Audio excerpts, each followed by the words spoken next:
Good morning everybody.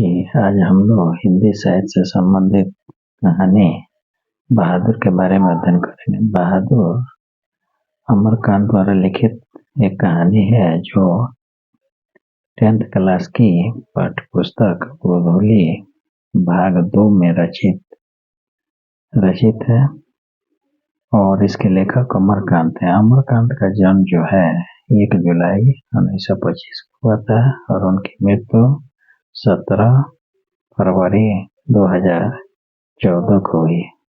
उनका जन्म UP के बलिया के नागरा ग्राम में हुआ था और उनके पिता का नाम सीताराम वर्मा और माता का नाम अवंती देवी था। वे हिंदी साहित्य में प्रेमचंद के बाद यथार्थवादी कहानी लिखने की परंपरा को उन्होंने आगे बढ़ाया। प्रोफेसर यशपाल उन्हें गोरकी कहकर पुकारते हैं। यह एक कहानी एक ऐसे नौकर की है जो जिनके साथ किस तरह मालिक और उनके परिवार के लोग दुर्व्यवहार करते हैं। यह एक ऐसे नौकर की कहानी है जो अपने घर पर भी उन्हें मान सम्मान नहीं मिलता है। यानी बहादुर 12-13 साल का बच्चा है जिसके पिता बचपन में ही मर चुके हैं और माँ आर्थिक विपन्नता से गुजर रही है। माँ चाहती है कि बेटा बहादुर उसके कामों में हाथ बटाए, लेकिन बहादुर जस्ट इसके अपोजिट था और उसका मन कभी भी माँ के कामों में हाथ बटाने के बजाय वह खेलने कूदने में ज़्यादा रुचि रखता था। माँ उसे भैंस चराने के लिए कहती थी, लेकिन बहादुर को भैंस चराने में मन नहीं लगता था। उसकी रुचि पेड़ पर चढ़ने और वहाँ से तोता के बच्चे को पेड़ के कोटर से निकालने में उसे बड़ा आनंद आता था और इस तरह से वो भैंसों को मारता पीटता था, जिससे कि भैंस चढ़ने के बजाय उसके आने से पहले ही भैंस उसके घर पहुंच जाती थी। इस बात को लेकर माँ उसे कहती थी कि तो वो कहता था कि माँ तो ही भैंस चराया करो, तो वो सर पीट लेती थी। लेकिन एक दिन उसको इस बात का खबर मिल गया कि बहादुर भैंस को चराता नहीं बल्कि उसको इतना मारता है कि भैंस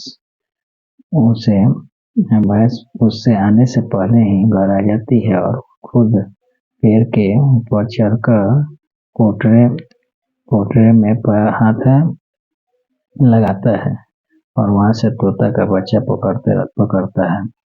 इसलिए वह कभी भी वो भैंस नहीं चराता। माँ ये भी बात सुनती है तो उसको गुस्से का ठिकाना नहीं रहता है और एक डंडा उठाती है और बेदर्दी से बहादुर को पीटना शुरू कर देती है। माँ इतना मारती है कि उसका लगाव जो है माँ से पृथक हो जाता है और वह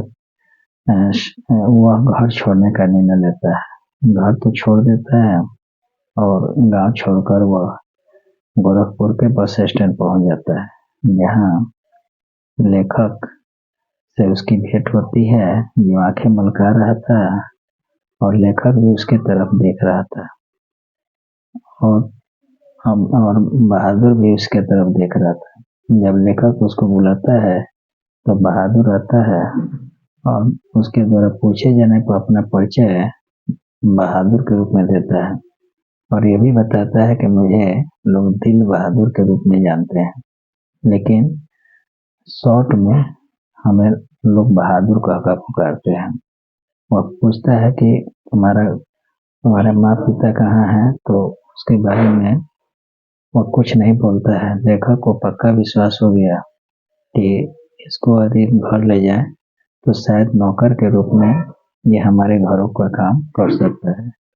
निर्मला जो अक्सर अपने पति यानी लेखक को हमेशा ताना मारती थी कि ये हमारे पति हमको क्या सुख दिलवाएंगे, सुख तो हमारी भौजाई सब करती है जो पलंग तोड़ती है।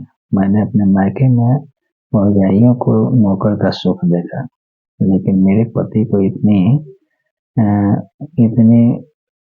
इतनी संपन्नता नहीं है, इतनी कि वे हमारे लिए एक नौकर रख दें।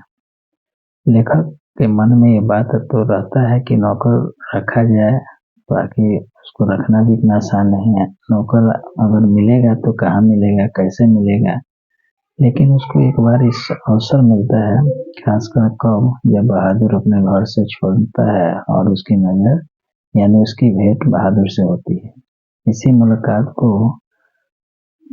लेखक अपनी पत्नी को सरप्राइज के रूप में देता है और एक दिन अचानक बिना बताए बहादुर को लेकर घर पहुंचता है और जोर जोर से चिल्लाता है, निर्मला निर्मला, देखो मैंने तुम्हारे लिए क्या लाया है। निर्मला देखती है बहादुर को तो उसे वो कहती है कि ये नौकर हमारे लिए आप लाए हैं। इसलिए उसको आश्चर्य का ठिकाना नहीं रहता है और नौकर को खूब बढ़िया से रखती है, अपने परिवार की तरह रखती है। घर के हर सदस्य उसे प्यार देते हैं, लेकिन धीरे धीरे उसका यह प्यार, उसके परिवार का यह प्यार धीरे धीरे बहादुर से कम होता चला जाता है। बहादुर का मन नहीं लगता है। बहादुर के साथ अच्छा व्यवहार नहीं होने के कारण उससे काम तो कराया जाता है। बहादुर इन सब के बावजूद भी पूरे मन से सुबह से लेकर शाम तक, यहाँ तक कपड़े धोने से लेकर पोछा लगाने से लेकर खाना बनाने तक से लेकर जूता पॉलिश करने से लेकर साइकिल पोछने तक का काम करता है। इसमें निर्मला का बेटा किशोर जो पढ़ाई तो करता है, जो अपनी काम पहले करवाना चाहता है और बाकी सदस्य अपना काम अपना पहले करवाना चाहते हैं। इसी में कहीं कभी कभी वो विलम्ब हो जाता था, पहले नहीं करता था तो किशोर उसके ऊपर हाथ उठा देता था और मारता भी था और उसे सुअर का बच्चा भी कहता था, भद्दी भद्दी गालियां देता था। इसलिए बहादुर मार खाने के बावजूद भी काम में किसी तरह की कोई कमी नहीं करता था। लेकिन जब उसे लगा कि मेरे इस घर के सिवा और कहीं कोई विकल्प नहीं है, इसलिए वह उस घर में रहना पसंद करता है। एक दिन निर्मला के एक रिश्तेदार उसके घर आते हैं और ये रिश्तेदार निर्मला के सुख शांति और प्रसन्नता को देखकर उसे रहा नहीं जाता है। वह एक तीर से दो निशाना साधने का प्रयास करती है। उसने यह पहला आरोप लगाया कि मेरा पैसा जो है वो न हो बहादुर ने चुरा लिया है, जबकि उसका कोई पैसा चोरी नहीं हुई है। और इसी बहाने वह ये भी कह देती है कि शाम का समय था, मैं आते वक्त मिठाई नहीं ले पाई और मैं जाते वक्त सोच रही थी कि वो पैसा इन बच्चों के लिए मिठाई के लिए दे देती, लेकिन वो पैसा तो बहादुर ने चोरी कर लिया है। इस बात को सुनकर बहादुर भी चौंकता है और उसके इस बयान को लेकर निर्मला अपने नौकर पर भी शक करने लगती है। उसको जहाँ उसे सहानुभूति की जरूरत थी वहाँ भी निर्मला उसका साथ नहीं देती है, उसके परिवार के लोग साथ नहीं देते हैं। वे रिश्तेदार के हाँ में हाँ मिलाते हैं और एक दिन रिश्तेदार उसे पुलिस के हाथों सौंपने की बात करते हैं। पुलिस की बात सुनकर एक रात को बहादुर घर छोड़ने का निर्णय लेता है और वो घर छोड़कर चला जाता है। सुबह होता है, निर्मला को जब बहादुर नहीं दिखाई देता है तो उसकी पूरी खोज खबर करते हैं, लेकिन बहादुर कहीं नहीं मिलता है, क्योंकि उसे जब सहानुभूति की जरूरत थी उसे वो नहीं मिला। अब उन लोगों को ये बात अच्छी तरह से मालूम हो गया कि हम लोगों की मति मारी गई और हम लोग उस रिश्तेदार के बहकावे में आ गए और हम लोगों ने एक अच्छा नौकर खो दिया।